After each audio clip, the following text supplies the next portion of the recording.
தீவிரவாதம் என்று சொன்னால் தன்னுடைய மதத்தை வளர்ப்பதிலே கண்ணும் கருத்துமாக இருப்பது, அதற்கான போதனை செய்வது, அது தவறல்ல. ஆனால் இன்னொரு மதத்தை அழித்து ஒரு மதத்தை கடைபிடிக்கிறவனை மூளைச்சலவை செய்து அந்த மதம் மாற்றுதல் அப்படிங்கிறது பாவம் மட்டுமல்ல, அது பயங்கரவாதம்.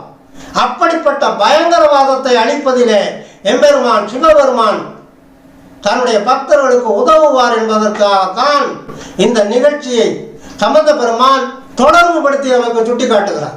அனல்வாதம் புனர்வாதம் எல்லாம் செஞ்சாங்க. கூன்பாண்டியனுடைய அந்த வெப்பு நோயை தீர்த்து விட்டதுக்கு அப்புறம் அதுக்கப்புறமும் அந்த மன்னனை சைவத்துக்கு திரும்ப விடாம செய்யணுங்கிறதுக்காக எங்களோட நீ அனல்வாதம் செய்றியா, நீ எழுதுகிற ஏடுகளை எல்லாம் நெருப்புகளை போட்டு எடுத்துருவியா, அது அனல்வாதம்.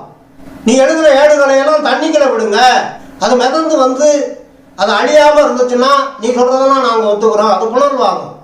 எல்லாம் பண்ண